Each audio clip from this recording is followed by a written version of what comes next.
Bienvenidos a esta segunda parte del capítulo 1 de la introducción a las redes de computadoras de la materia redes y sistemas distribuidos. En esta segunda parte del capítulo 1 vamos a continuar con la introducción que iniciamos en la parte anterior. En particular, en la parte anterior revisamos fundamentalmente los conceptos de hardware, ¿sí? Cómo las redes están conectadas, qué es una red de área local, una red de área metropolitana, una red de área amplia, ¿sí? Y estudiamos un poco cómo es la arquitectura que tiene Internet en términos de ISP, ISXP, ¿sí? Los diferentes elementos que permiten al Internet estar conectados, pero de una perspectiva muy de hardware, muy de infraestructura. En esta segunda parte vamos a discutir un poco los temas de software, ¿sí? ¿Cuáles son los elementos de software que hacen falta para que esa Internet de hardware que vimos en la primera parte realmente tome vida y permite funcionar como pensamos que y vemos que funciona Internet el día de hoy. Entonces, en general, la agenda que tenemos para compartir, en la primera parte vimos cuáles son los tipos de redes de computadora de una perspectiva más de hardware, y en esta presentación nos vamos a concentrar sobre todo en entender la arquitectura y los sistemas operativos de redes, que en realidad vamos a ver que el sistema operativo de redes en realidad nos referimos al conjunto de protocolos y software que corren encima de estas redes.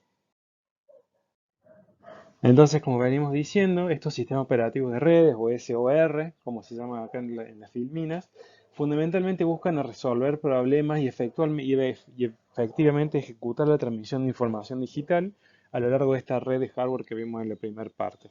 Hay una serie de problemas que vamos a ver que se tienen que resolver por medio de estos sistemas operativos de red, y la manera de resolver estos problemas es por medio de la definición de protocolos de comunicación. Ya dijimos en la primera parte que un protocolo de comunicación es esencialmente un conjunto de reglas, ¿sí? Un conjunto de formatos, una definición, una especificación de cómo se tiene que transmitir esa información y cuáles son las acciones que se espera que cada uno de los nodos de esta red tenga que tomar ante diferentes situaciones.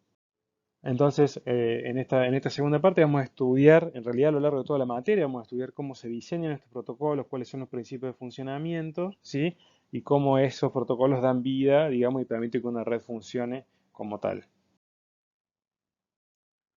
La organización de estos sistemas operativos de redes se da en un principio de capas, ¿sí? Pila de capas o niveles, por decirlo de otra manera. Vamos a hablar de capas de red, capa de transporte, capa de enlace. Y esta manera es una manera de organizar conceptualmente y funcionalmente los diferentes elementos de protocolos, de software, que corren en cada uno de los nodos de la red para poder dar servicios en este sistema. Por supuesto que cada capa tiene una función específica, un nombre específico, ¿sí? Y por ende aportan una funcionalidad en particular a la red y son diferentes unas de otras. Entonces vamos a tratar de entender un poco cómo es esta arquitectura. La estrategia de dividir un problema en capas es algo que se usa en un montón de disciplinas. Y esto no es algo exclusivo de la temática de redes, a pesar de que sí es muy típico, ¿sí?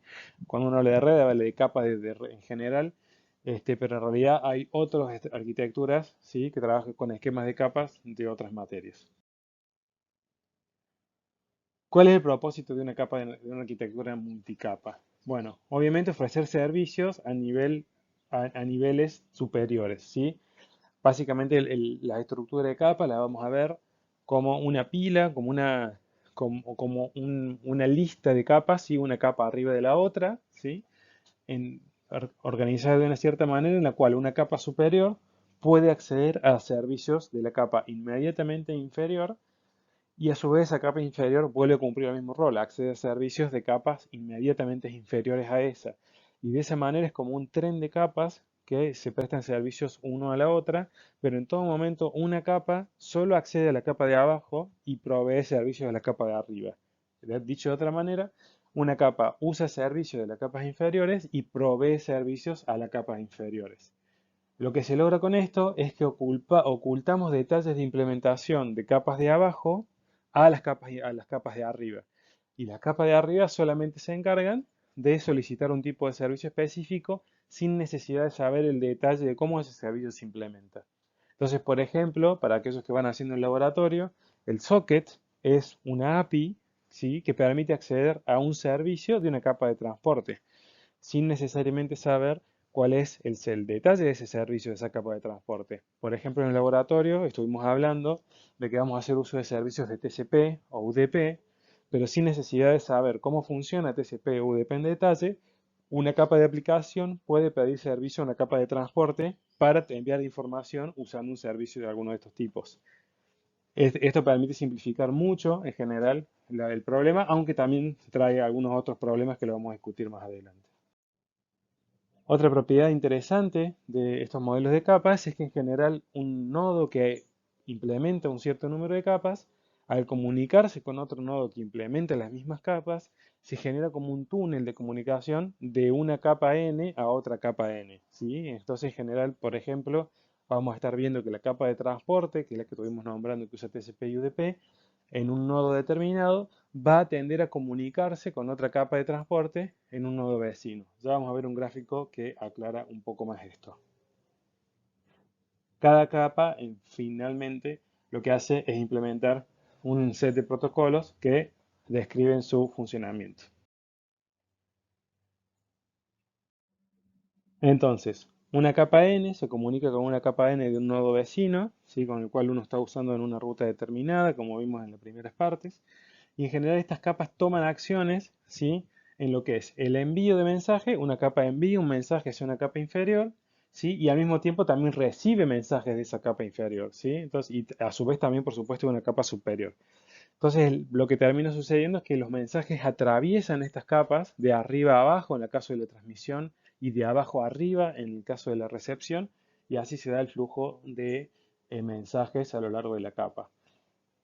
Obviamente la última capa, en términos de inferioridad, de la capa más baja de todas, es una capa física, que es la que finalmente se encarga de transmitir la información digital en un medio de comunicación determinado. Ya hablamos de los medios en la parte 1, este medio puede ser un medio cableado, un medio de radiofrecuencia, ¿sí? Y esa es la última capa. Y la última capa de la parte superior, ¿sí? Es la capa de aplicación, que es donde está nuestra aplicación haciendo un pedido de servicio de transmisión de información. Esto forma lo que es finalmente la arquitectura de red, que fundamentalmente es un conjunto de capas y un conjunto de protocolos ordenados en una pila. ¿Cómo funcionan estas capas para el envío de mensaje? Este gráfico explica un poco cómo es este sistema de capas. Acá tenemos en el lado izquierdo tenemos un nodo origen, ¿sí? Y en el lado derecho tenemos un nodo destino. Cada uno de los nodos tiene una, dos, en este caso son 5 capas, ¿sí? La capa 1, que es la capa inferior, como dijimos, es en realidad el medio físico de comunicación entre esos dos nodos. Puede ser un cable, por ejemplo. Esa es la capa inferior, que es la que efectivamente termina ejecutando la transmisión de la información. Pero esa capa inferior en realidad transmite un paquete de datos que tiene un montón de metadatos, como habíamos visto en la parte 1. Esos metadatos incluyen información de origen, destino, el identificador del origen, qué tipo de servicio se usa.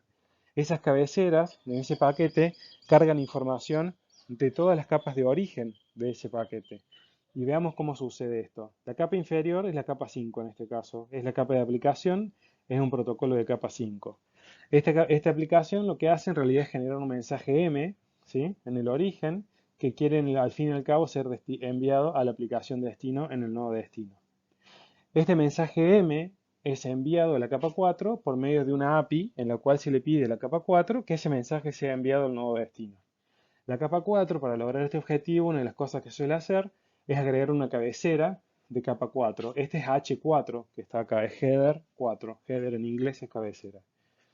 Esa capa, a su vez, hace uso de un servicio de capa inferior, que es la capa 3. En este caso, la capa 3, uno de los servicios que ofrece, como vemos en este ejemplo, es de dividir este mensaje en mensajes más pequeños. Esto es una práctica muy común en redes, donde el mensaje que una aplicación quiere enviar muchas veces es de un tamaño superior al cual los paquetes de las capas inferiores no deben superar, ¿no? Entonces, por ejemplo, para dar un ejemplo, en el protocolo Ethernet, el tamaño más grande de paquete, lo mismo en Wi-Fi, está en el orden de 1500 bytes. Una aplicación que quiera mandar un archivo de megabytes, evidentemente va a tener que particionar ese archivo en muchos paquetes y hay una de las capas de los modelos de comunicación de red que vamos a ver que se encarga de esto específicamente. En este caso es la capa 3. Entonces el mensaje M se termina dividiendo en el mensaje M1 y el mensaje M2. ¿sí? En el caso de la primera partecita de este mensaje vemos que tiene una cabecera de capa 3, un H3, pero también carga la cabecera de capa 4 de la capa anterior, ¿sí? Esto se llama encapsulamiento. ¿Qué quiere decir? Que en una capa inferior yo mantengo la cabecera de la capa superior, ¿sí? Y lo que hago es encapsularlo en un nuevo paquete de capa 3, en este caso de la capa inferior, ¿sí? Y ese paquete puede seguir su viaje independientemente por la red, a pesar de que está dividido en un M1 y un M2 para poder acomodarse al tamaño máximo del protocolo de capa inferior.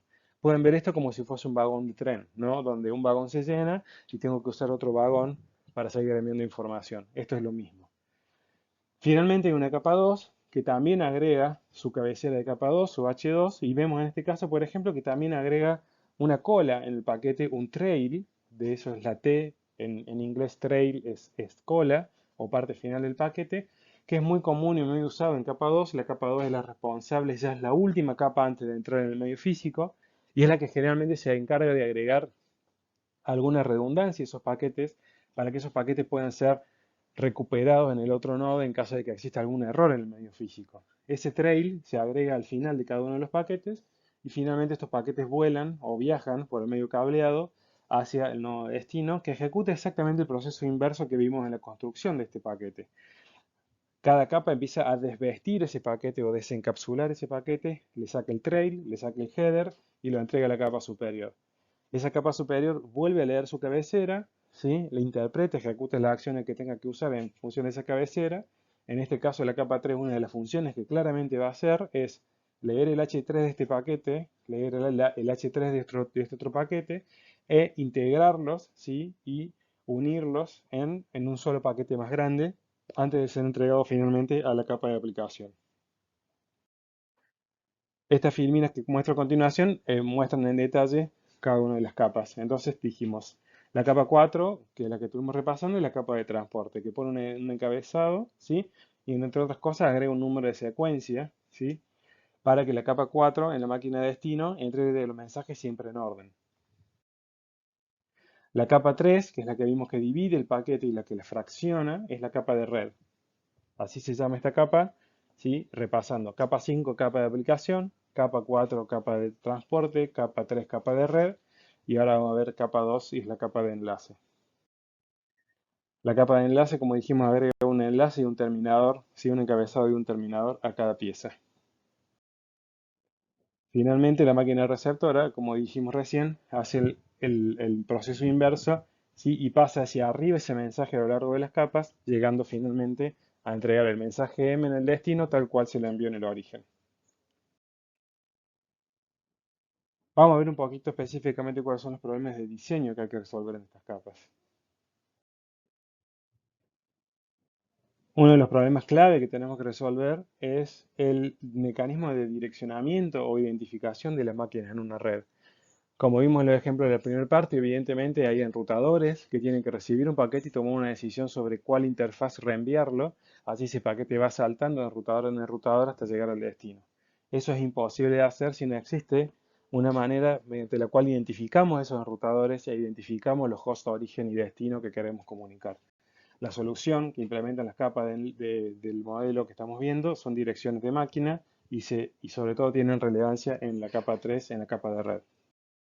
Otro ejemplo muy claro, digamos, sobre cómo el comportamiento de las capas influye en el comportamiento de la red en general es, además del direccionamiento que vimos recién, el control de flujo. El control de flujo tiene que ver cuando los mensajes que llegan al receptor se pierden, que es un poco lo que vemos acá en la filmina. ¿Por qué puede causar esto? Digamos? ¿Cuál es el problema que puede causar que mensajes en el receptor se pierdan? Esto tiene que ver cuando, por ejemplo, un emisor muy rápido satura los datos del receptor y ese receptor ya llega a un punto que no puede almacenar, hay un buffer local de memoria que se llena de datos y a medida que empieza a llegar nueva información, ese buffer no tiene otra opción que borrar los datos nuevos que van llegando. Este es un comportamiento que se da entre emisor y receptor, no necesariamente en los nodos intermedios del camino que sigue ese flujo, ¿no? Es simplemente el que transmite, el que recibe, y se ve muy claro, por ejemplo, a nivel socket esto, cuando uno hace un socket en el transmisor y se comunica con el receptor, hay un buffer transmisor, ¿sí? Una memoria donde los datos permanecen un tiempo en el transmisor hasta medida que se van emitiendo en el cable, por ejemplo. Y en el receptor, a medida que van llegando y se van decodificando paquetes, se van guardando en memoria hasta que alguna aplicación los atiende, ¿sí? Pero esa memoria donde se van guardando es acotada, ¿sí? Y si la aplicación va leyendo los paquetes y liberando esa memoria de manera muy lenta, evidentemente llega un punto donde esa memoria se satura y no existe más capacidad, digamos, de almacenar datos y por ende los nuevos datos que llegan se van a empezar a perder, ¿sí? Resolver ese problema es resolver un problema de control de flujo, ¿sí? Y eso se trabaja también en una de las capas específicas del modelo que estamos viendo, que es en particular la capa de transporte, la capa 4. Este es un ejemplo, ¿sí? Donde, por ejemplo, enviamos un paquete cada un milisegundo, ¿sí? A un host H2 que tiene la capacidad de procesar un paquete cada 10 milisegundos. Ustedes imagínense que básicamente en 10 milisegundos van a volar 10 paquetes del H1 al H2, pero en esos 10 milisegundos solamente uno va a salir de este buffer. Si uno propaga esto en el tiempo y sostiene este ritmo de emisión y ese ritmo de recepción, este buffer local eventualmente se llena y ese buffer eventualmente empieza a dropear o a borrar los paquetes nuevos que empiecen a llegar o eventualmente recibir el nuevo y borrar el viejo. Son políticas de buffer diferentes, pero en ambos casos perdemos datos. Resolver ese problema de flujo es un control de flujo y de vuelta involucra al emisor y al receptor y eventualmente podría haber n nodos en el medio, ¿sí? Enrutando esa información a lo largo de este tramo. ¿Cómo solucionamos el control de flujo? Bueno, esto se soluciona como dijimos en capa 4 y la manera trivial de solucionarlo es por medio de retroalimentación al emisor. ¿Esto qué quiere decir? Indicarle al emisor cuándo tiene que enviar o cuándo tiene que parar de enviar o a qué tasa de emisión puede emitir el transmisor de manera tal que la memoria local del receptor no se sature y se mantenga dentro de un rango de operaciones. Otro problema, ¿sí? Vamos recuperando los problemas. Uno es identificación y direccionamiento, ¿sí? Problema de capa 3, problema de capa de red. Ya lo vamos a ir viendo en detalle en cada capa, pero vayamos tratando de ubicar estos problemas. Después vimos control de flujo, es un problema de capa de transporte, estamos hablando de capa 4. Ahora volvemos a capa 3. Otro problema es la fragmentación de paquetes. Un poco lo mostramos en el gráfico de las capas. Cuando una aplicación envía un mensaje, ese mensaje puede en principio ser de un tamaño aleatorio, ¿sí? Puede ser muy chico, podemos estar hablando de algunos bits o incluso podemos estar hablando de gigabytes de tamaño, ¿sí? En términos de la aplicación no tiene por qué preocuparse del tamaño del mensaje que va a tener el paquete a lo largo de la red. De hecho, justamente este es uno de los principios del modelo de capa que tiene que ver con que las capas superiores se abstraen del problema de las capas inferiores y se relajan y no tienen que atender todos esos problemas a sumo nivel de detalle. La fragmentación es uno de esos.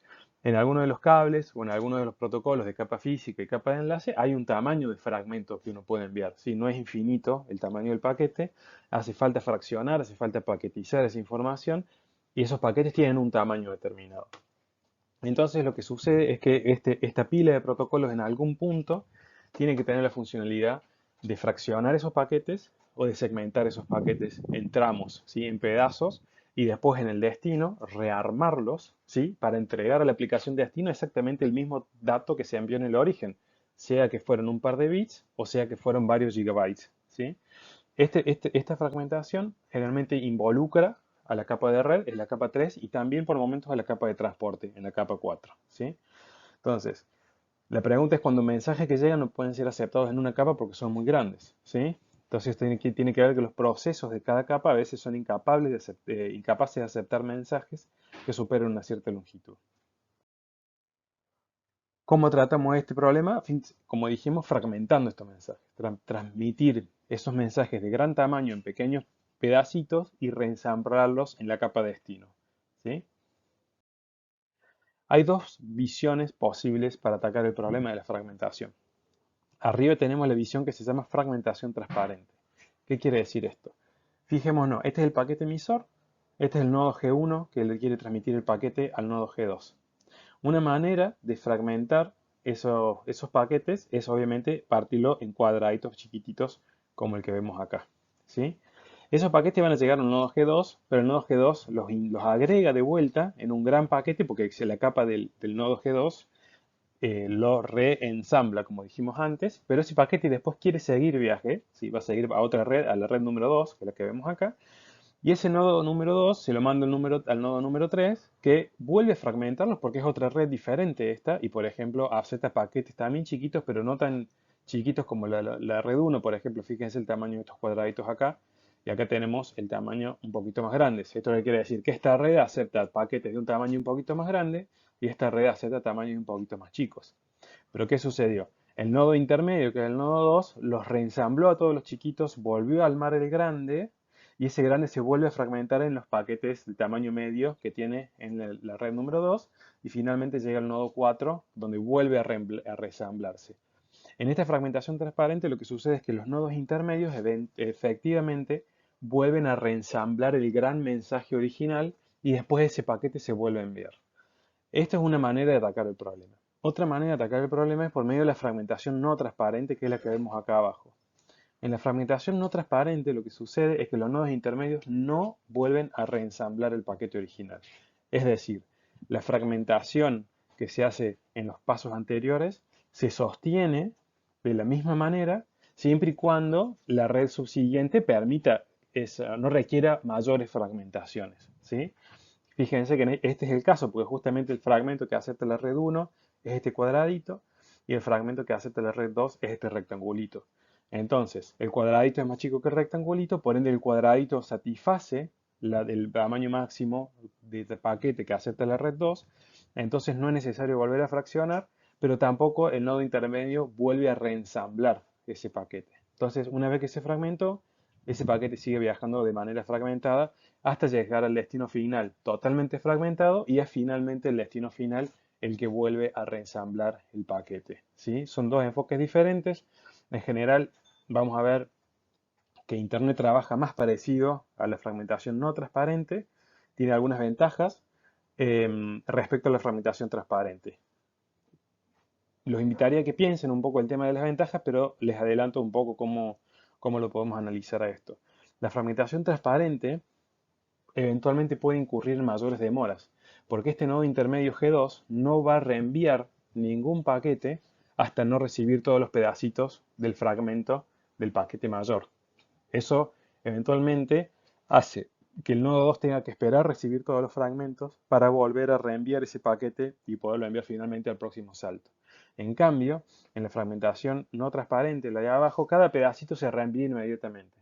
Entonces, al nodo final empiezan a llegar de a poquito cada paquetito, cada pedacito, ¿sí? Y se empiezan a reconstruir de manera un poco más rápida en el destino final. Esta forma tiene la ventaja de que tiene menor demora end-to-end, digamos, de extremo a extremo, pero esta otra tiene otra ventaja importante, que a pesar de que es más lenta, tiene una ventaja que si este paquete se rompió, el nodo G2 puede darse cuenta, porque ese nodo puede realmente ejecutar algún análisis del paquete entero, ¿sí? Y darse cuenta de que ese paquete está roto y eventualmente descartarlo antes de tiempo y no ocupar recursos de red en el camino más adelante. Otro problema importante que resuelven las capas es el problema de congestión, ¿sí? Fíjense que volvemos a pensar en algo ya relacionado al tráfico. Y congestión es algo muy parecido a lo que sucede con el control de flujo, pero involucrando ahora los nodos intermedios. Debido a las limitaciones de los enrutadores y la línea de salida, una red tiene una cierta capacidad de conducir mensajes. Acá ya no estamos analizando el origen y el destino de una comunicación, sino que ya estamos viendo los nodos intermedios que hay en un camino, ¿sí? ¿Cuál es la situación indeseable que genera una congestión? Es que los mensajes que envía un host de origen a destino se pierden antes de llegar o se demoran demasiado en el camino. ¿Por qué sucede esto? Porque en algún lado intermedio de esos dos nodos hay routers que probablemente estén saturados de mensajes y generen una gran demora en esa entrega de saltos intermedios de nodo a nodo, o eventualmente si esas memorias de esos routers intermedios se saturan, pueden llegar a dropear paquetes, a eliminar paquetes, y esos son paquetes perdidos también en esa comunicación extremo a extremo. Hay dos posibles fuentes de congestión. Puede ser congestión por el tráfico de un único nodo, ¿sí? No es el caso del dibujo que está acá abajo. Imaginemos solamente que está el nodo A, olvidémonos del nodo B. Supongamos que el nodo puede transmitir a 100 megabits por segundo, ¿sí? Pero este enlace de acá es de 1.5 megabits por segundo. Este nodo A va a empezar a transmitir a 100 megabits por segundo, pero este buffer, ya lo habíamos visto en la primera parte, se empieza a llenar y en un punto empieza a dropear paquetes. Eso es congestión. Eso es que el camino intermedio entre el nodo A y C, suponiendo que es el destino final del nodo C, esos paquetes se pierden en nodos intermedios. Hay que aclarar que la diferencia con el control de flujo, que es lo que vimos antes, el control de flujo involucra el buffer del nodo A y el buffer del nodo C. El control de congestión involucra los buffers intermedios de los routers que participan en el camino de reenvío de estos paquetes. Incluso si estos dos enlaces tienen la misma tasa de transmisión, puede también generarse congestión por tráfico de múltiples nodos. Supongamos que este enlace de acá fuese de 100 megabits por segundo y ahora sí consideremos el nodo D que está acá abajo. Si este enlace fuese de 100 megabits por segundo, el nodo A por sí mismo no tendría problemas, ya no habría congestión porque tenemos la misma capacidad de entrada que la capacidad de salida. Ahora, si tenemos dos nodos, nodo A y nodo B, transmitiendo a 100 megabits por segundo, de repente tenemos a la entrada 200 megabits por segundo en total, y por ende 100 megabits por segundo en este canal no sería suficiente para acomodar el tráfico de esos dos nodos. Por ende, volveríamos al mismo problema que tenemos ahora acá, pero con tráficos de múltiples nodos. Entonces, es importante entender que el problema en la congestión se puede generar porque existe una tasa de datos de entrada inferior a la tasa de salida en alguno de los nodos intermedios del camino, desde el origen al destino, o bien porque hay tasas de datos que son adecuadas y son compatibles, pero sin embargo hay varios nodos que quieren participar y compiten por un recurso que es limitado. Entonces, estos son ejemplos de congestión donde fundamentalmente lo que se ve es que la red no puede manejar esa carga de paquetes, ¿sí?, de manera aceptable. ¿Cómo lo controlamos? La solución para esto es un problema, este también es un problema de capa 4, este es un problema de capa de transporte, ¿sí? Y la idea que generalmente se usa es que las máquinas emisoras de alguna manera puedan enterarse de que hay una pérdida de paquete por congestión y por ende reducir el tráfico de salida. Pero darse cuenta de que la pérdida de paquetes es por congestión no es del todo fácil, porque ¿cómo yo me doy cuenta como nuevo transmisor que en algún router en el medio de esa red se genera un problema de congestión? Es muy difícil darse cuenta. Hay varias alternativas y son algunas de las cosas que vamos a estar explorando a lo largo de la materia, en particular en la capa de transporte. Vamos a estudiar un poquito, revisar entonces cuáles son los tipos de capas que vamos a estar revisando. Vamos a estudiar las diferentes capas y vamos a trabajar sobre lo que es el modelo de referencia TCP/IP, que es el modelo que vamos a asumir a lo largo de la materia, con algunas modificaciones. Este es el modelo de referencia TCP/IP. El modelo de referencia TCP/IP es el que se usa por defecto en las comunicaciones de Internet.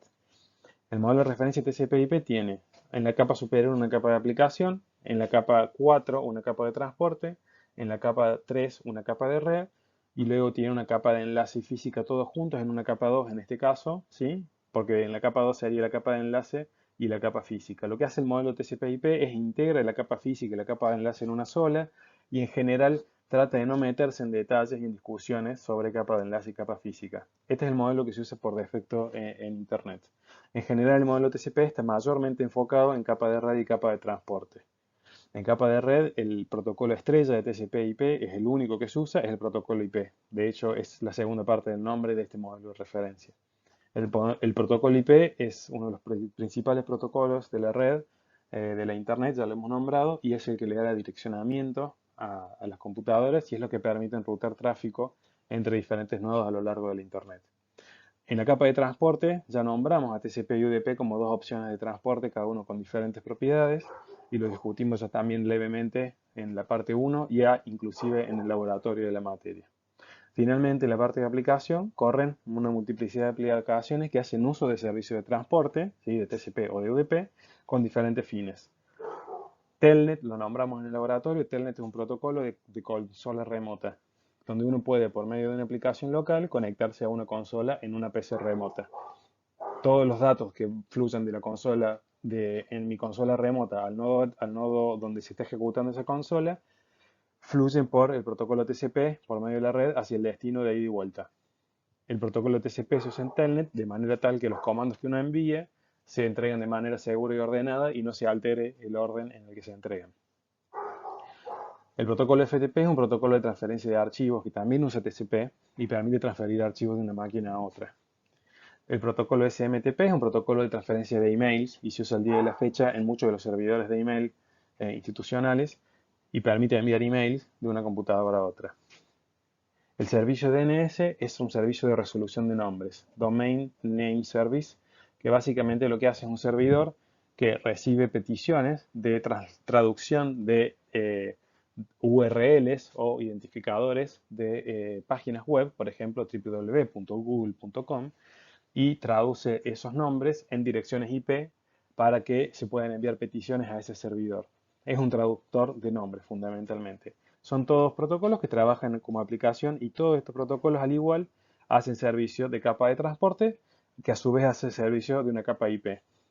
Esa capa IP se adapta, por supuesto, a diferentes protocolos de enlace inferiores, como por ejemplo ARPANET, que es un protocolo muy viejo, comunicaciones satelitales, pues, paquetes por radiofrecuencia, como podría ser, por ejemplo, Wi-Fi, y hasta inclusive otros mecanismos de redes de área local, como por ejemplo Ethernet.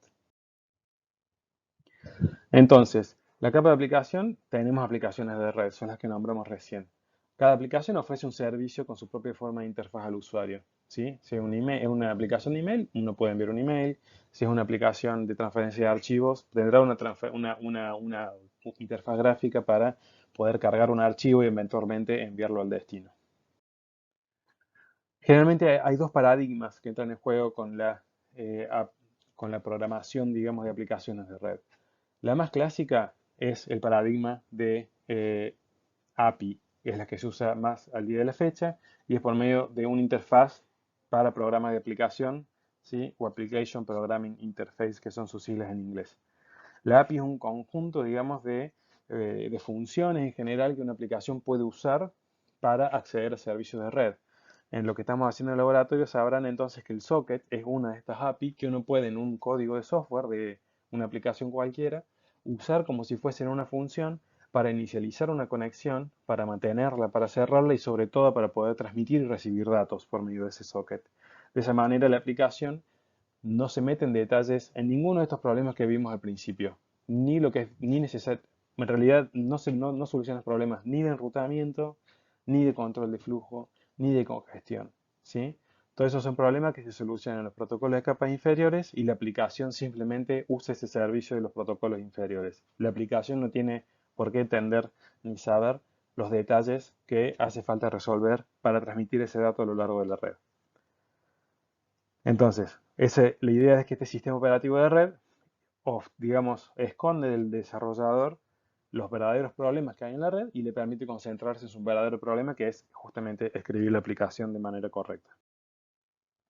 Hay otra alternativa de programación, además de la API, que es por medio de middlewares. Los middlewares, a diferencia de la API, no son una función que uno llama, ¿sí?, de manera integrada en su código, ¿sí?, de programa principal. Los middlewares son programas que ya están automáticamente, digamos, ya se sostienen por sí mismos y son como un servicio en sí mismo. Entonces yo, por ejemplo, puedo pedir un middleware a una web, ¿sí?, pidiéndole un servicio a la web que por favor me transmita un archivo a otro lugar en la red, ¿sí? Eso ya no es una API, que no es una función que yo le pido algo, sino que ella está como es una función mucho más amplia y está autocontenida y es un software que corre de manera autónoma aparte de mi aplicación que yo estoy usando. Entonces, de alguna manera, mi aplicación hace una comunicación aplicación a aplicación, donde la otra aplicación es la que se hace cargo del servicio de la red completamente. Y desde mi aplicación, obviamente me sucede algo muy parecido de lo que sucede con las APIs, en las cuales yo me olvido del detalle de transmitir eso por la red.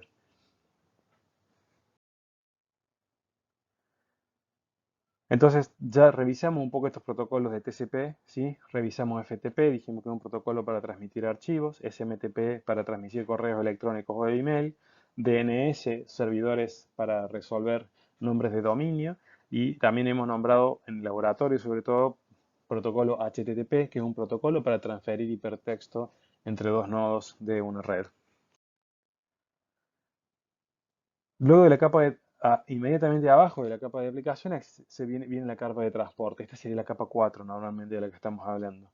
La capa 4, la capa de transporte, permite que la comunicación entre dos hosts, ¿sí?, se den por medio de una red. La capa de transporte provee comunicación fundamentalmente entre procesos. ¿Esto qué quiere decir?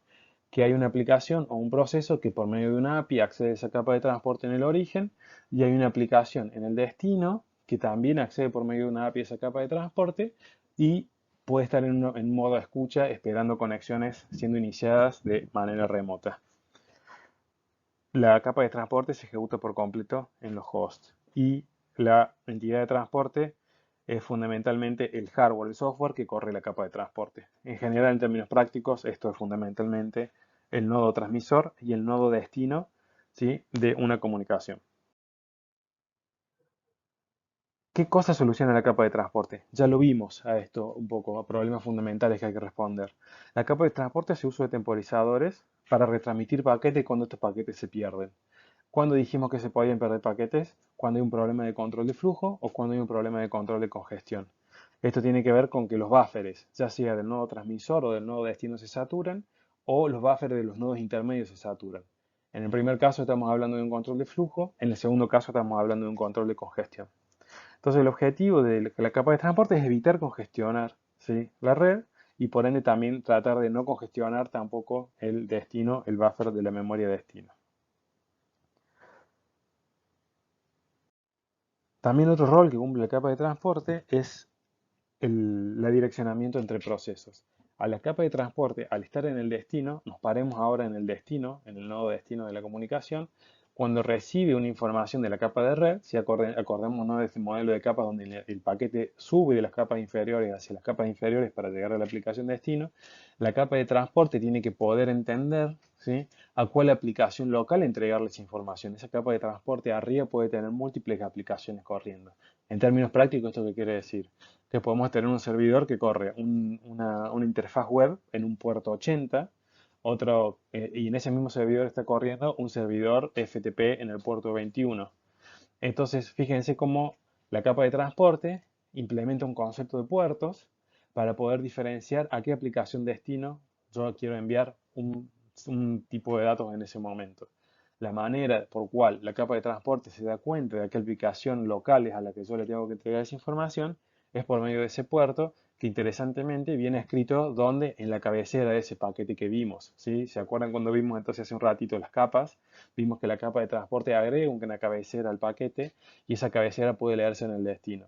En esa cabecera se informa cuál es el puerto de destino al cual se quiere comunicar y por ende esa cabecera en el receptor permite multiplexar, permite decidir a cuál es la aplicación local a la cual entregarle ese paquete finalmente y esto es uno de los roles de la capa de transporte.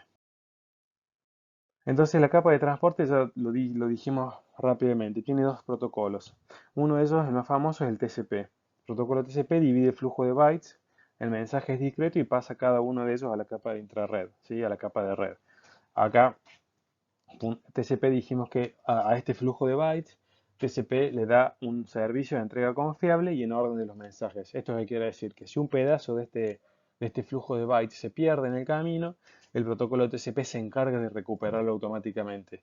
Los detalles de cómo lo recupera automáticamente lo vamos a ver a lo largo de la materia. Lo importante a esta altura es saber que TCP tiene esta funcionalidad. También entrega los mensajes en orden. A lo largo del camino, por supuesto, TCP ejecuta una función de fragmentación. Este flujo de bytes, que desde el punto de la aplicación puede ser un flujo de bytes continuo, en principio no tiene por qué estar cortado, puede ser un flujo de bytes potencialmente infinito, se ingresan por medio de la API a TCP. Esta API es típicamente un socket, y la capa de transporte lo va fraccionando en segmentos para enviarlo al destino, ¿sí? Este fraccionamiento en segmentos, por supuesto que incluye el reensamblaje en el destino, como vimos hace unas filminas atrás. Entonces, finalmente, por medio de estos mecanismos, TCP también, al poder recuperarse automáticamente de las pérdidas de paquetes, permite controlar el flujo y el control de congestión. En particular, no es solamente poder sobrevivir a las pérdidas de paquetes, sino que en base a las pérdidas de paquetes, TCP también toma decisiones sobre cómo digamos, moderar su transmisión en función de esa pérdida de paquetes. Y esa moderación de la tasa de transmisión permite no saturar ni el receptor ni a nodos intermedios, por ende evitando el control de flujo y la congestión. Insisto que esto es un tema que vamos a ver más en detalle cuando veamos la capa de transporte. El otro protocolo de la capa de transporte es el protocolo UDP. UDP proporciona entrega de mensaje a diferencia de TCP de manera no confiable y desordenada. Un mensaje puede entregarse con errores o directamente ni siquiera entregarse en UDP. Los mensajes no son confirmados y todo lo que es control de flujo y congestión y retransmisiones no existen en el protocolo UDP, es mucho más simple. Pero bueno, UDP también brilla por su simpleza. El hecho de no tener toda esta carga, digamos, de recuperación de mensajes ni de algoritmo de control de congestión y control de flujo, hace que UDP sea un protocolo mucho más expeditivo, mucho más veloz, ¿sí? Y es puntualmente útil en aplicaciones donde, por ejemplo, la pérdida de paquetes no sea un mayor problema. Esto es, por ejemplo, las llamadas de voz, por ejemplo, o las videoconferencias, donde en la pérdida de un paquete no es un problema y no merece ser recuperado. Si hay un video que se perdió, un video en vivo del cual se perdió un paquete, pues la recuperación de ese paquete no es importante y realmente importa seguir avanzando con ese video que se está dando de manera en vivo. Abajo de la capa de transporte, entonces tenemos la capa de red. La capa de red en general tiene algoritmos de almacenamiento y reenvío. Lo vimos brevemente en la parte 1, que es básicamente recibir un paquete, poder enrutar y decidir cuál es la interfaz de salida para ese paquete y tomar una decisión de enrutamiento. La capa de red tiene un rol también en el control de la congestión. En esta actividad, la capa de red un poco se solapa con la capa de transporte. Las dos tienen un rol en el control de la congestión, aunque lo atacan de manera diferente.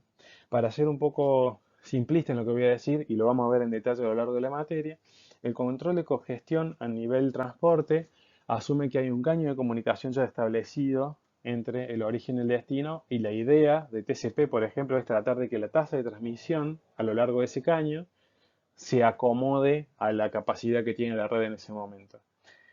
En- y por ende evitar la congestión justamente. Ahora, en la capa de red, el control de congestión tiene un enfoque levemente diferente y es que es tratar de encontrar el mejor caño para que la capa de transporte trabaje encima de ese caño, ¿sí?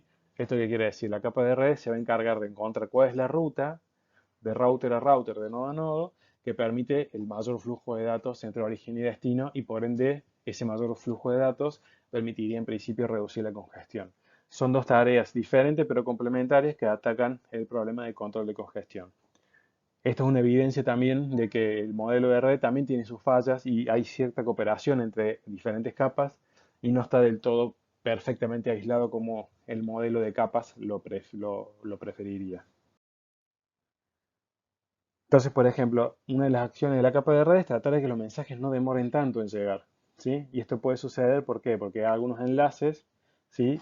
A lo largo de las rutas que pueden llegar a estar congestionados, tener poca capacidad o tener una alta tasa de error. La tarea de la capa de red es tratar de elegir la secuencia de enlaces que permiten llegar al destino de una mejor manera. Léase de una manera más rápida, con menor demora, con menor latencia, o bien usando un enlace que permita transmitir mayor flujo de información, ¿sí? Entonces el problema que busca resolver la capa de red es cuando hay múltiples rutas, donde una ruta es justamente una secuencia de enlaces, una secuencia de saltos del origen al destino, elegir a aquella que mejor se comporta para enviar un tráfico de un origen a un destino. Quien es responsable de tomar esta decisión y de optimizar este cálculo son los algoritmos de enrutamiento. Los algoritmos de enrutamiento deciden las rutas, calculan tablas de rutas y permiten tomar decisiones buenas sobre a qué nodo enviarle la información con el fin de llegar al nodo destino y en segundo lugar con el fin de llegar en buena forma al nodo destino, léase de manera rápida y con un buen volumen de tráfico. Estos son algoritmos de enrutamientos y son exactamente la responsabilidad de la capa de red o capa 3. Entonces, como dijimos, permite que los hosts inyecten los paquetes dentro de cualquier red, ¿sí? Básicamente la capa de red se encarga de reenrutar esos paquetes desde el origen hasta el destino.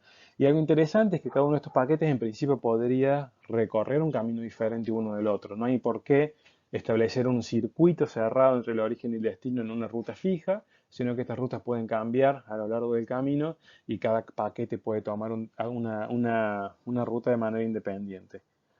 Por ende, los paquetes pueden llegar en un orden distinto al que fueron enviados. Y fíjense que acá esto ya es un problema de capa de transporte. La capa de red no se preocupa por entregar en orden, la capa de red se preocupa porque esos paquetes lleguen al destino de la manera más rápida posible.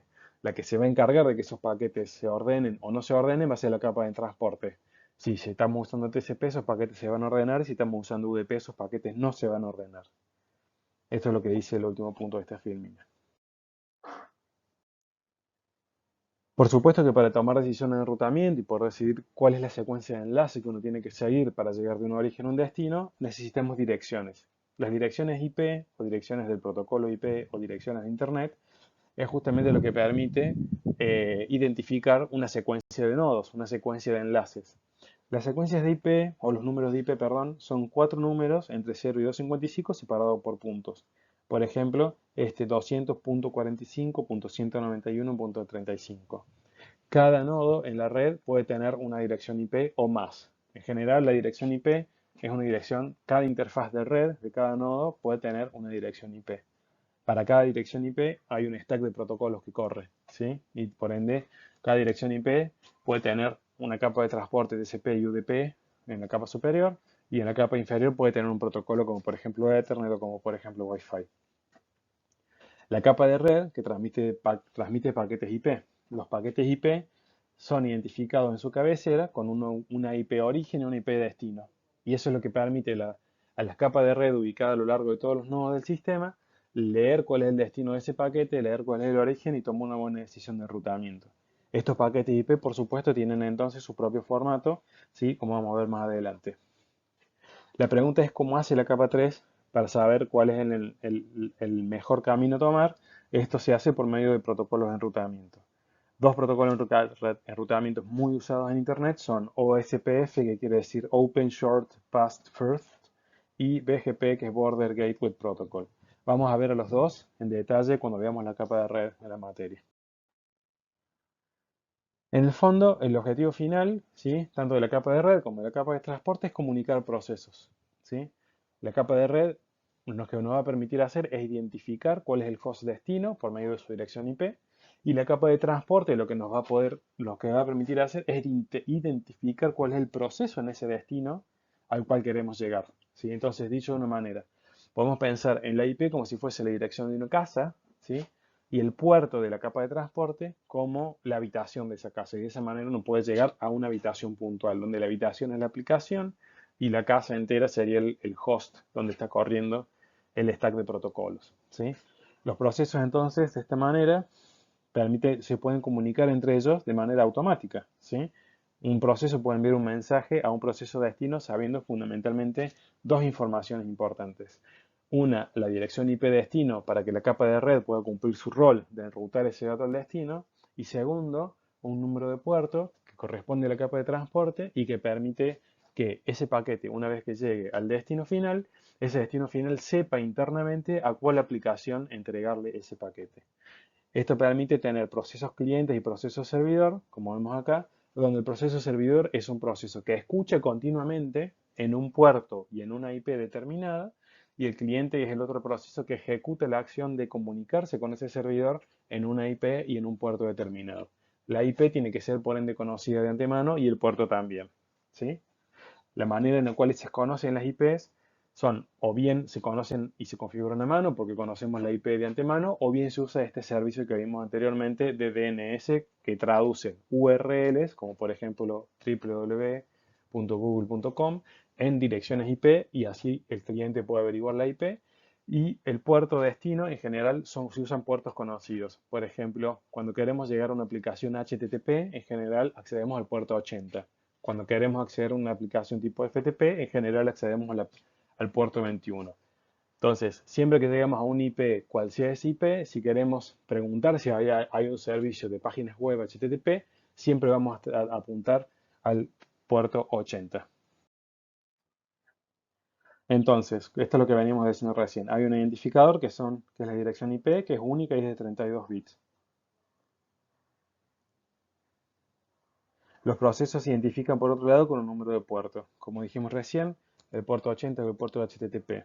Entonces, por ejemplo, si uno quiere enviar un mensaje de HTTP a un servidor que se llama gaia.cs.umas.edu, que es un ejemplo, Uno va a preguntarle a un DNS cuál es la dirección IP de este servidor, ese DNS nos va a responder esta IP que tenemos acá como por ejemplo, y eso sumado al puerto 80 nos va a permitir acceder al servidor HTTP o al servicio HTTP, que es la aplicación que está corriendo en este servidor. Hasta acá, capa de transporte y capa de red. Probablemente las dos capas más importantes, ¿sí?, de lo que es Internet. Pero tanto la capa de transporte como la capa de red, a su vez hacen uso de la capa 2, que es la capa de enlace de datos. La capa de enlace de datos es la responsable de transmitir tramas, ¿sí?, desde un nodo a otro, salto a salto, ¿sí? Fijémonos un poquito la diferencia de esto. La capa de transporte transmite segmentos de un origen a un destino, ¿sí?, usando TCP/UDP.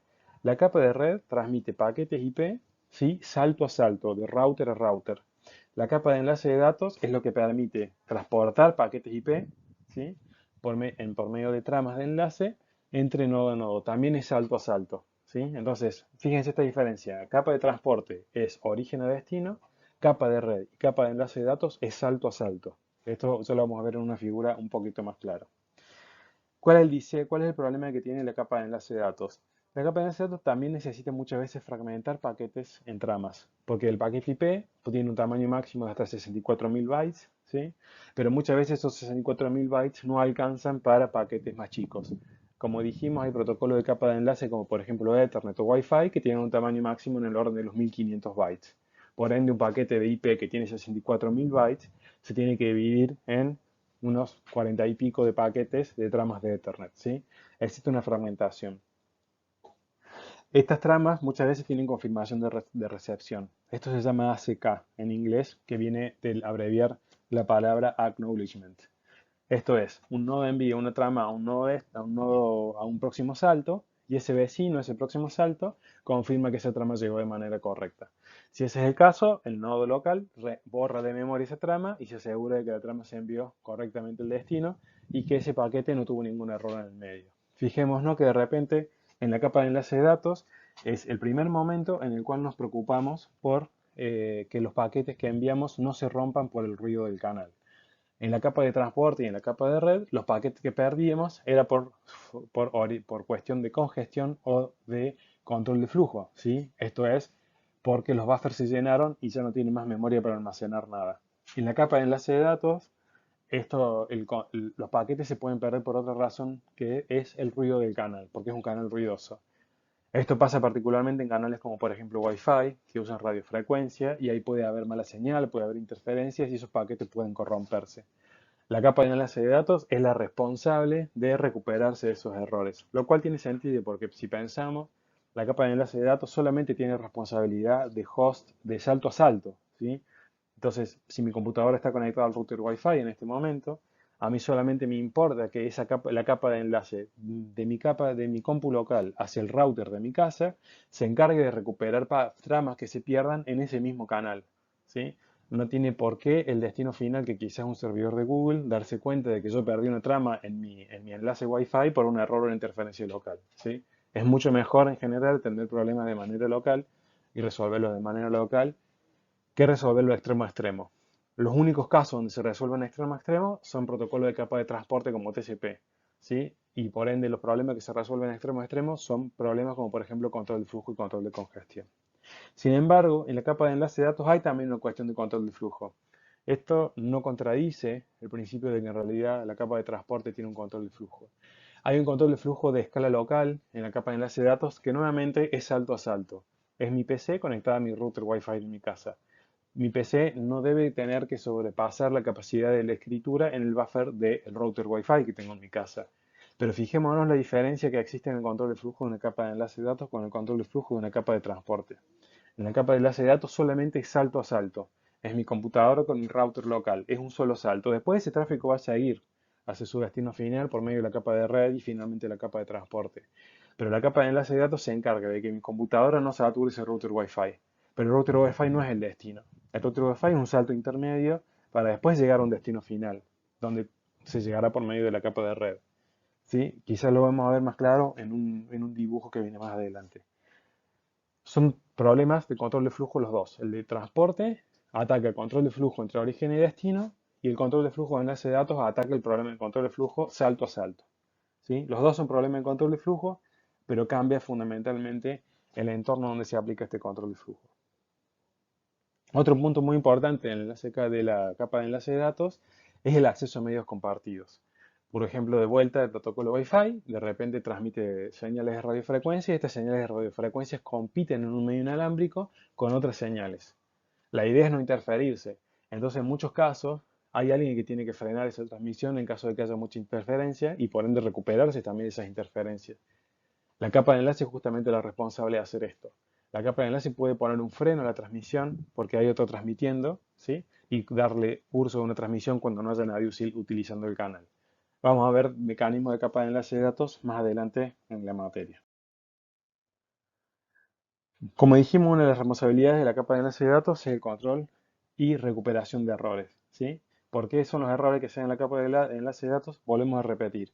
Porque el medio físico es imperfecto y ocasiona errores. Acá la causa no son congestión y no es el control de flujo, la causa es que el problema, que los canales son imperfectos, hay ruido, hay interferencia y por ende esos paquetes pueden corromperse. La señal se puede corromper y si la señal se corrompe, yo decodifico el stream de bits de manera incorrecta.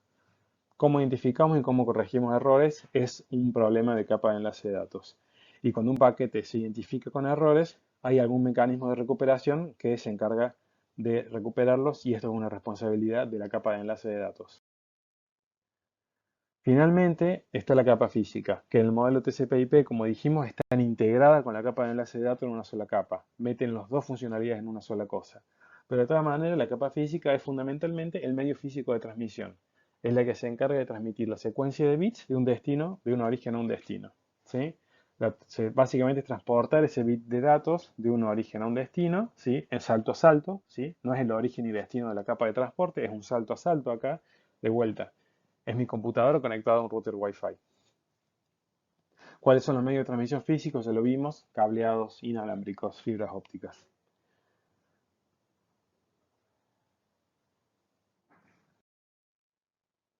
Acá tenemos un ejemplo de un medio físico que es el par trenzado o eh, TP, ¿sí? También van a ver la sigla UTP, que es un Shielded Twisted Pair, que en inglés es UTP, y UTP es este cable que está acá, tan conocido como un cable de Ethernet, ¿sí? Que tenemos Ethernet de diferentes velocidades, de 100 megabits por segundo, 10 gigabits por segundo. Este es un medio guiado, es un medio de cable, ¿sí? Donde las señales se propagan por medios sólidos que guían la señal de un origen a un destino.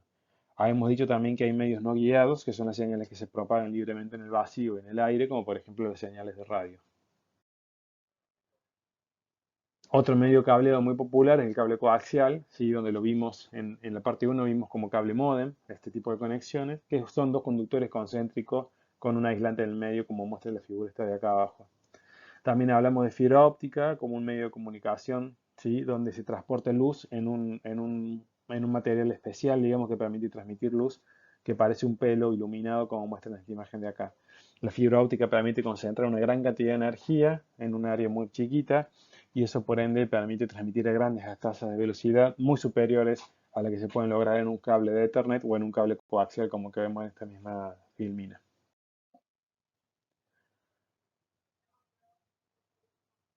Respecto a los tipos de ondas de radio, también que son posibles, por supuesto, como en el protocolo Wi-Fi, hay diferentes maneras.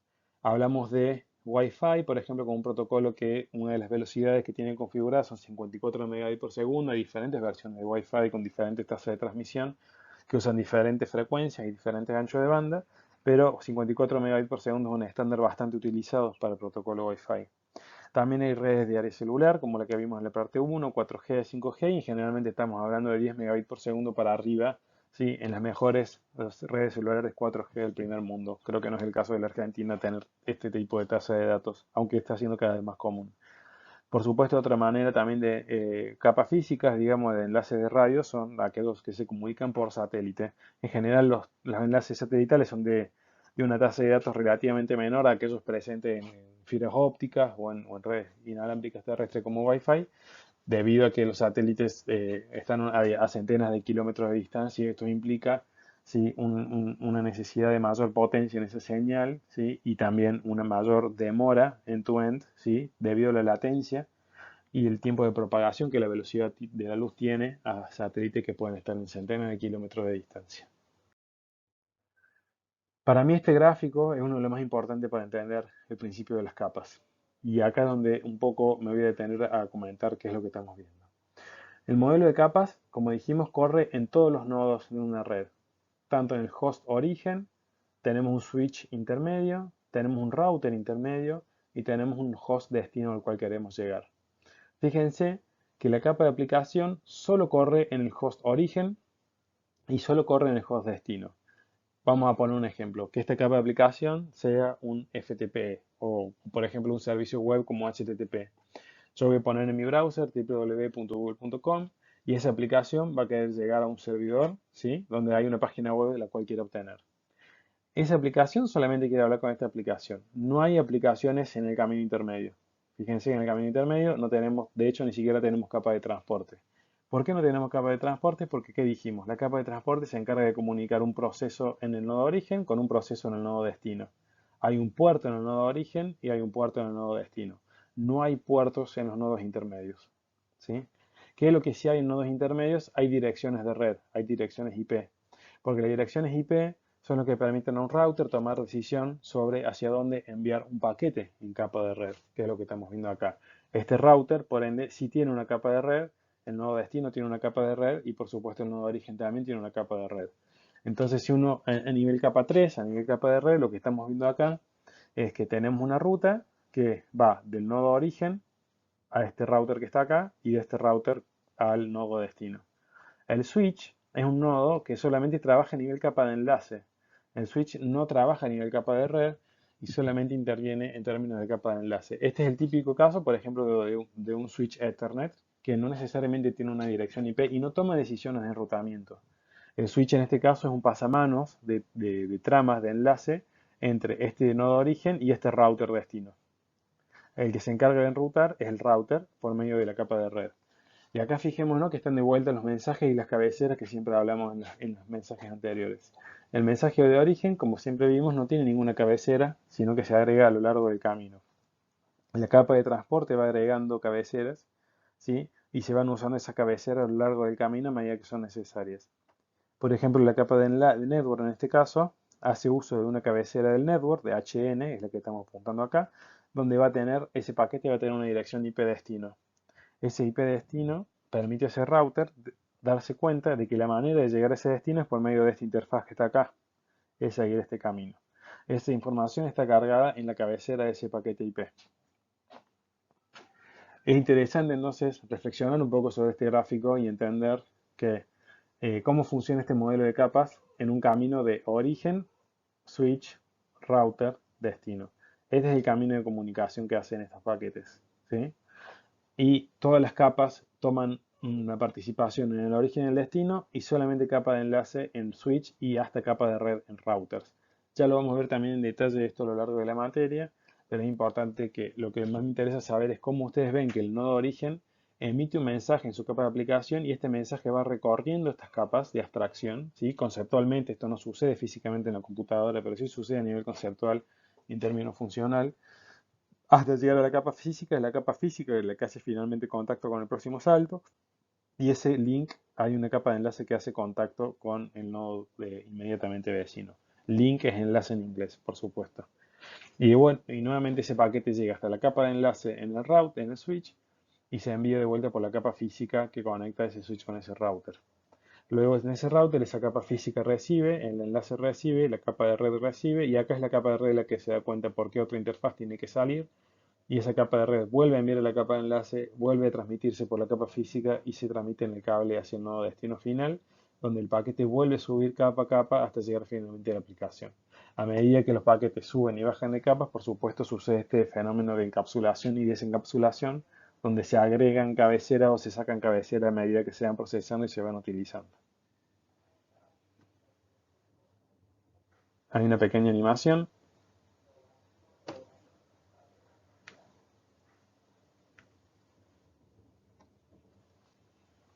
Fijémonos cómo hay en la capa de enlace, a esta altura, tenemos la cabecera de transporte, la cabecera de red y la cabecera de link en la trama de enlace.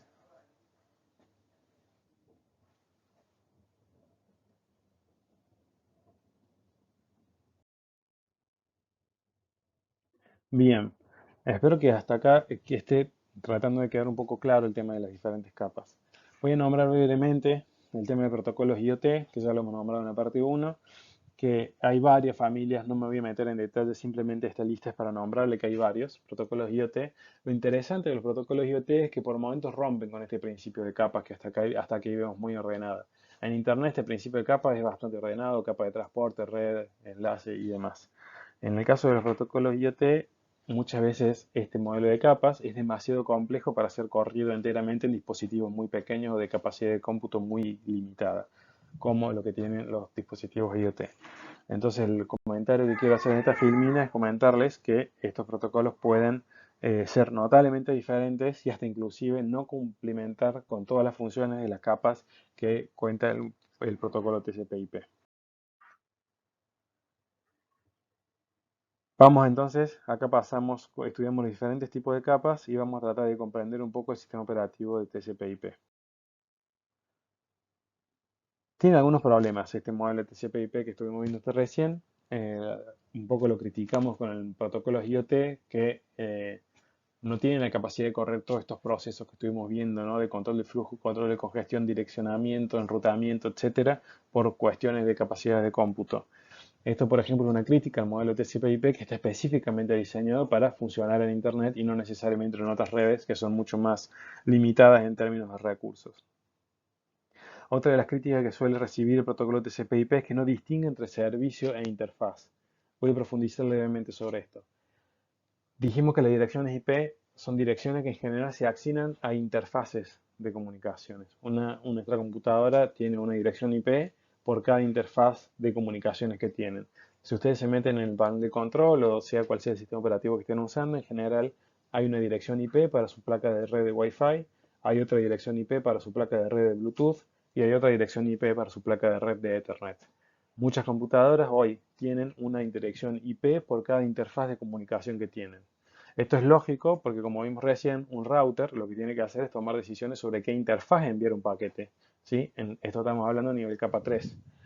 Nuestra computadora en principio podría actuar como un router. En Linux esto se puede hacer con relativa facilidad. Y una computadora nuestra podría reenviar un paquete que recibe por Wi-Fi y reenviarlo por su interfaz de Ethernet y actuar como un router. ¿Sí? Esto es porque tenemos una dirección IP por cada interfaz. Esto es una ventaja desde una perspectiva de enrutamiento, como estamos hablando ahora, pero al mismo tiempo es una desventaja a nivel concepto de red en sí mismo. Porque pensemos lo siguiente, la dirección IP en realidad no nos direcciona servicios, nos está direccionando una interfaz. Entonces, en realidad, cuando nosotros accedemos a un servidor, por ejemplo, con una IP determinada, esa IP, ese concepto de direccionamiento, no nos está definiendo la aplicación en sí misma a la cual yo quiero acceder, sino que me está dirigiendo a una interfaz, a una dirección de una interfaz de un servidor y no necesariamente la aplicación a la cual yo quiero llegar. Y esto se ve muy claro cuando empezamos a trabajar con redes móviles. Cuando yo tengo un celular que va saltando de antena en una comunicación móvil, eso también se lo vamos a ver en detalle hacia el final de la materia, ese celular va teniendo una misma dirección IP, pero que va cambiando físicamente de lugar. Y ustedes se pueden pensar entonces qué difícil hacer enrutamiento en un contexto así, si las direcciones me van cambiando de lugar físico. Tengo que empezarlo de esta manera. Si yo soy un cartero y tengo que entregar una carta en una dirección de una casa, pero me cambia la numeración de la casa cada 2 por 3, imagínense lo difícil que podría ser que un sistema postal funcione de esa manera. Lo mismo sucede con la capa de red. Si las direcciones de esos nodos se mueven, pues las decisiones de enrutamiento que yo tomé en el pasado, pues ya no son más válidas y debería continuamente actualizar esas direcciones de enrutamiento. Este es un problema y el problema fundamentalmente es que las IP están atadas a interfaces y no necesariamente a servicios. Estas son una de las grandes críticas que tiene el modelo TCP/IP en general. Bueno, no se mencionan capas físicas, esto ya lo nombramos, que la capa física y la capa de enlace de datos están integradas en una sola. Esto también es relativamente una limitación importante del protocolo del modelo TCP/IP. Entonces vamos a comentar brevemente sobre cómo es el modelo que vamos a asumir nosotros a lo largo de la materia, sabiendo las críticas, por supuesto, que acabamos de hacer recién. Este es el modelo con el que nosotros vamos a trabajar en la materia. Tiene parte de TCP/IP y tiene parte que no lo es. El modelo de capa de aplicación, transporte y red son exactamente igual que el modelo TCP/IP, son la capa 5, 4 y 3 que ya revisamos en la charla anterior. Ahora, en la capa de enlace vamos a distinguirla de la capa física. Acá nos diferenciamos del modelo TCP/IP, que el modelo TCP/IP pone estas dos capas en una sola, nosotros lo vamos a ver en dos capas separadas. Entonces este es el modelo híbrido que vamos a asumir a lo largo de la materia. Tiene un poco de TCP/IP y tiene un poco de un modelo más amplio, ¿sí? Que se llama el modelo OSI, que tiene a su vez más capas que estas, ¿sí? Pero este es un buen equilibrio, digamos, para poder entender cómo funciona el modelo TCP/IP y en general la Internet hoy en día. El enfoque que vamos a tomar a lo largo de la materia con este modelo es top-down, ya lo dijimos. Vamos a empezar por la capa de aplicación, vamos a ir por la capa de transporte, de red, de enlace y física hacia el final de la materia para completar el recorrido de las capas de red. Y esto es tanto aplicado a la parte teórica práctica como a la parte del laboratorio. Acá tenemos de vuelta el mismo modelo híbrido con algunas palabras claves que nos indican cuáles son los roles de cada una de estas capas. Lo fuimos nombrando a lo largo de la presentación hoy. Tenemos aplicaciones de red, ¿sí? En la capa de aplicación, comunicación entre procesos en capa de transporte y algunos problemas que resumen como control de flujo y control de congestión. En la capa de red hablamos de envío de paquetes, ¿sí? Hablamos de ruta, almacenamiento de envío, de enrutamiento, ¿sí? Y un poquito de control de congestión y fragmentación. En la capa de enlace de datos también revisamos conceptos como las máquinas conectadas directamente, si salto a salto, dijimos que la capa de enlace de datos trabaja salto a salto. Vimos que también tiene un tema de control de flujo, aunque salto a salto, no extremo a extremo como en la capa de transporte. Hay cuestiones de control de acceso al medio, como por ejemplo para evitar interferencias, ¿sí? Y hay control de errores por medio de errores que pueda llegar a tener el canal. Finalmente, la capa física es la que se encarga de transmitir por medio de medios físicos guiados y no guiados el stream de bits, ¿sí? Que se envía de un nodo a otro. Y acá abajo tendríamos ya directamente el cable, ¿sí? Este es un poco el pantallazo general de lo que hemos venido viendo hasta ahora. Vamos a dedicar algunos minutos a conversar sobre un tema importante también que queremos tener claro en la materia, que tiene que ver con el cómputo en la nube. Hoy está muy de moda hablar del cloud, de la nube, ¿sí? Y en general, una nube es un servicio de infraestructura de computación que no puede acceder por medio de una red, ¿sí? Como Internet, y hacer uso de servicios de cómputo remotos. Estas nubes suelen ser públicas, privadas o híbridas, ¿sí? En función de sus características. Una red pública es básicamente accesible por medio del Internet por cualquiera que desee o que pague el servicio. Y una red privada es una red que está típicamente localizada internamente en una empresa o en una institución y no tiene acceso externo. Una red híbrida tiene un poco de los dos componentes.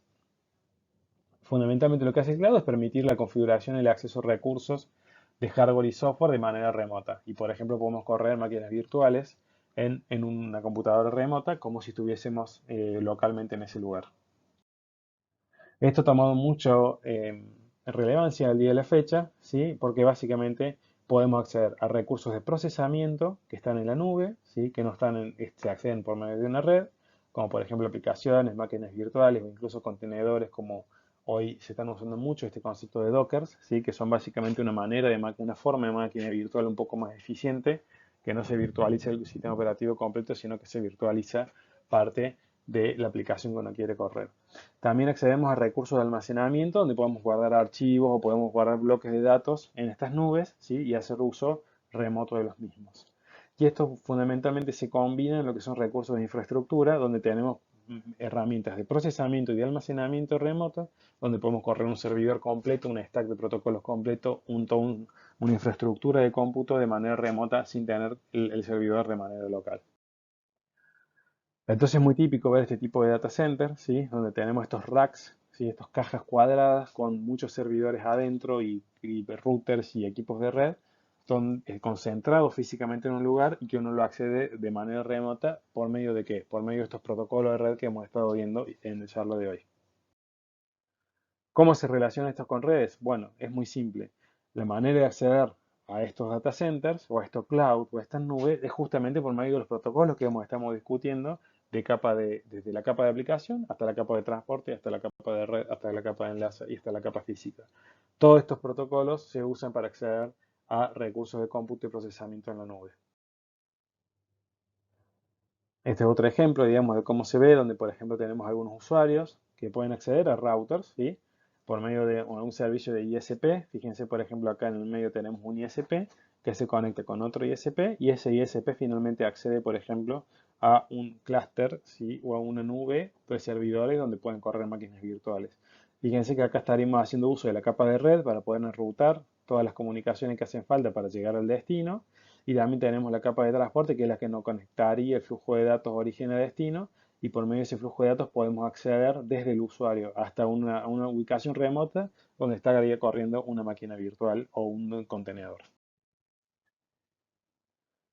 Entonces, esto es lo que vimos recién. El cliente se conecta a Data Center por medio de TCP/IP, ¿sí? Por medio de Internet, por medio de estos protocolos. Entonces, el cómputo en la nube, de alguna manera para nosotros, es como una aplicación que corre, ¿sí? Encima del protocolo TCP/IP.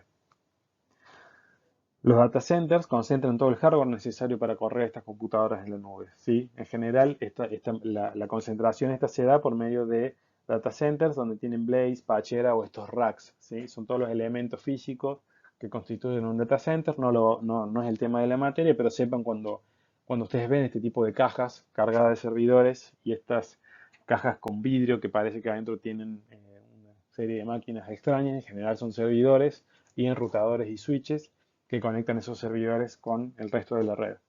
Y esos servidores justamente corren recursos como máquinas virtuales o contenedores que corren virtualmente sistemas operativos completos, ¿sí? A los cuales nosotros podemos acceder de vuelta como si estuviésemos accediéndolo de manera local, pero están corriendo en un hardware súper específico de manera remota. Entonces, en general, los cómputos de la nube se pueden clasificar en tres tipos diferentes. Hay Infrastructure as a Service o IaaS, Platform as a Service o PaaS o Software as a Service. Infrastructure as a Service o IaaS es la manera más completa de acceder a un servicio de nube, porque básicamente lo que uno accede directamente es a un instrumento de procesamiento y de almacenamiento donde directamente corre un sistema operativo que uno puede controlar completamente. Y sobre ese sistema operativo uno puede correr aplicaciones que uno programe o aplicaciones que uno quiera usar, ¿sí? De terceros. Platform as a Service es un poquito más abstracto y en lugar de acceder directamente a nivel sistema operativo, uno accede a alguna herramienta en particular, ¿sí? Que ya está de alguna manera ya preprocesada, precompilada y ya prefuncionando para uno y no hay necesidad de instalar una aplicación específica, sino que esa aplicación ya está instalada. Finalmente, la clasificación más abstracta es el Software as a Service, donde por ejemplo podemos usar ya el software como un producto en sí mismo. Por ejemplo, el Google Docs. Cuando accedemos a un Google Docs, en realidad estamos accediendo a un servicio de la nube, donde ese Google Docs está corriendo en una máquina remota, pero estamos accediendo por medio de los protocolos que vimos recién en las capas de aplicación, transporte, red y enlace, a servicios de Google que pueden estar corriendo en alguno de los 50 y pico de data center que tiene Google alrededor del mundo. Para nosotros es transparente, no sabemos dónde está. Lo que sí es cierto es que hay un cómputo en la nube que permite a nosotros acceder a ese sistema. Entonces tenemos las tres familias posibles de cómputo de la nube que podemos tener en menor grado de abstracción hasta mayor grado de abstracción y por ende facilidad. Acá hay un poco más de explicación sobre lo que es Infrastructure as a Service, ya lo discutimos recién, ¿sí? Incluye todo el hardware y el acceso al sistema operativo completo. El Platform as a Service es un poquito más abstracto y permite ya directamente acceder a aplicaciones en particular, ¿sí? Repite un poco lo que vimos en el filmín anterior. El Software as a Service, como dijimos también, es la parte más abstracta, ¿sí? Y en general un ejemplo muy claro de este Software as a Service es el Microsoft Office 365, donde uno puede acceder a un explorador y hacer uso directo de paquetes de Office. Por ejemplo, escribir como si estuviese usando un Excel en una máquina local, pero en realidad por medio de un browser hacemos todo el cómputo, el procesamiento en una máquina remota, de vuelta usando protocolos de red. Algo muy moderno, digamos que está bastante de moda en el término de lo que es la nube, es el concepto de virtualización. El concepto de virtualización permite que en un Docker o en un data center remoto uno pueda correr sistemas operativos totalmente de manera aislada del data center y poder tener control total sobre el sistema operativo y poder correr sobre ese sistema operativo las aplicaciones que nosotros querramos. Esto es bastante importante porque permite por medio de un hipervisor aislar el sistema operativo que estamos virtualizando respecto del sistema operativo host o origen que está montado sobre ese data center. Algo que sucede muchas veces es que el data center en realidad no es una sola máquina con un solo sistema operativo, sino que son múltiples máquinas, múltiples nodos de ese data center que corren sistemas operativos de data center que se distribuyen la carga a lo largo de todas las máquinas. Para nosotros, como usuarios, es transparente y esa virtualización, más transparente aún, sobre esa abstracción corre esta virtualización a la cual nosotros tenemos acceso como el Operating System, que es este Guest OS que está acá, y aplicaciones típicas de este tipo de virtualización son VirtualBox y VMware. Sin embargo, hay algo bastante más moderno que la virtualización y tiene que ver con el concepto de containerización o la generación de containers. A diferencia de la virtualización, donde inclusive nosotros tenemos un sistema operativo totalmente aislado, ¿sí? Que actúa como guest de un sistema operativo de origen, cuando containerizamos, cuando hacemos un container, no necesariamente incluye un sistema operativo completo, sino que nos montamos directamente sobre el sistema operativo origen y existen APIs, a su vez ya bastante preestablecida, que es una serie de librerías, que es el core, digamos, de los contenedores, que permiten hacer uso de recursos locales, pero a su vez de manera totalmente aislada y estandarizadas. Entonces, los contenedores es un tema también que no lo vamos a ver en detalle en la materia, pero sí es algo que motiva muchísimo al día de la fecha el uso de la nube y del cómputo de la nube, y nuevamente esa nube se accede por medio de protocolos de redes como lo que estamos viendo en la materia. Finalmente, para terminar el clase de hoy, vamos a revisar algunas convenciones que queremos respetar en la materia. Acá voy a dejar esta filmina para que la revisen ustedes en su casa y básicamente estamos hablando de qué convenciones vamos a usar para las unidades de datos, entre otras cosas. La B mayúscula la vamos a usar para hablar de bytes. Un byte son 8 bits, ¿sí? La K mayúscula la vamos a usar para hablar de un kilobyte o 1000 bytes, ¿sí? Que son, en el caso de K, ¿sí? Estamos hablando de 2 a la 10 bytes y en general un kilobyte estamos hablando de 1024 bytes, ¿sí? Que también para traducir a bits se pasan a ser 2 a la 13 bits, por ende 1024 bytes son 8192 bits. Lo mismo sucede con los megabytes y los gigabytes. Esto se lo dejo para que ustedes lo revisen y interpreten correctamente las mediciones de bytes y bits. Cuando estamos hablando de B minúscula, en general, ya no estamos hablando más de bytes, hablamos de bits. Un bit, en general, también kilobits, megabit y gigabit, en realidad, en lugar de ser múltiplos de 8, como generalmente trabajamos con bytes, directamente ya son múltiplos directamente enteros de 1000. Un kilobit son 1000 bits, un megabit son 1 millón de bits y un gigabit son 1000 millones. 1000 millones de bits, correcto, ¿sí? Em, Esto es un poco las unidades que les dejo para que ustedes vean y en general cuando hablamos de data rate o de velocidad estamos hablando de kilobits por segundo, megabits por segundo o gigabits por segundo. Acá dejamos algunos prefijos que vamos a estar usando mili, micro, nano, pico, kilo, mega, giga y tera, ¿sí? Para entender un poco las unidades que estamos usando. Revísenlo, estudienlo, esto es importante para no cometer errores, sobre todo cuando resolvemos los ejercicios prácticos. Y con esto terminamos la clase de hoy, que va a ser la misión de la materia a lo largo a partir de la próxima clase, que ya no es más la introducción, ya vamos a largar como capa de transporte.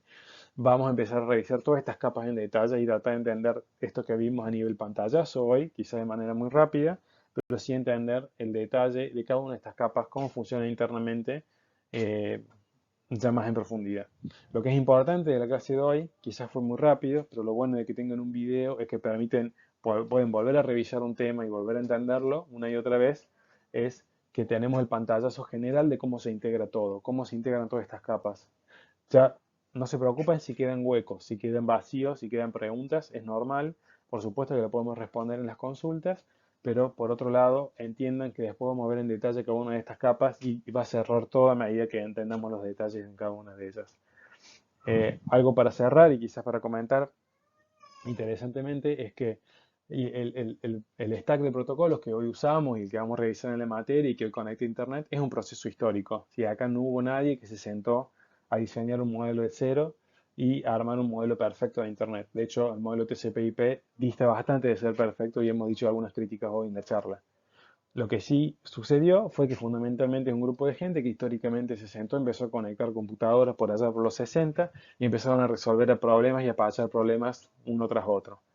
El protocolo TCP/IP, si bien hoy funciona y es el que nos permite conectarlo a nivel mundial por medio de Internet, que probablemente es el desarrollo humano más importante jamás creado. Yo creo que se podría discutir, quizás habría otros que compitan con eso, pero Internet sin lugar a dudas es uno de los logros humanos más importantes. Eh, Tiene sus fallas, pero funciona. ¿Sí? Vamos a tratar de ser críticos con algunas de las capas y algunos de los mecanismos. Nuestro objetivo en la materia es que ustedes puedan también ser críticos. Queremos que entiendan los fundamentos, pero también queremos que los cuestionen. Así que esperamos que por medio de consultas y por medio de razonamientos y pensamientos de su lado podamos tener buenas discusiones a lo largo de la materia. Y con esto termino mi clase de hoy y les agradezco desde ya que hayan escuchado. Espero que lo hayan disfrutado y por favor usen este video para volver atrás y repetir la parte que ustedes necesiten. Nos mantenemos en contacto.